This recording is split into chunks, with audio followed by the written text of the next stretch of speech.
Kids academy அனைவருக்கும் இலவச academy. பொங்கல்லாம் சூப்பரா செலிப்ரேட் பண்ணிருப்பீங்கன்னு நினைக்கிறேன். பலமான என்ஜாய்மெண்ட் போல. சரி, ஓகே, இன்னைக்கு டே 25. வாங்க வீடியோக்குள்ள போலாம்.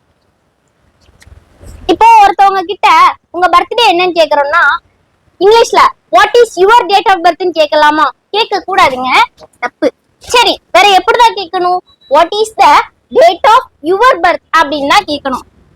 சரி, who is your family memberனா கேட்கலாமா?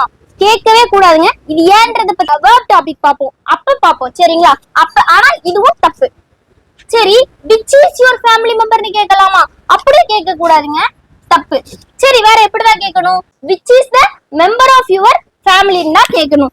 சரி, ஓகே, நாளைக்கு நம்ம இப்போ ஒரு 10 ரூபா நோட் இருக்குன்னா 10 ரூபி நோட்டுன்னு சொல்லணுமா, 10 rupees நோட்டுன்னு சொல்லணுமா அப்படிங்கறத பத்தி எல்லாம் நாளைக்கு பார்க்கலாம். தேங்க்யூ.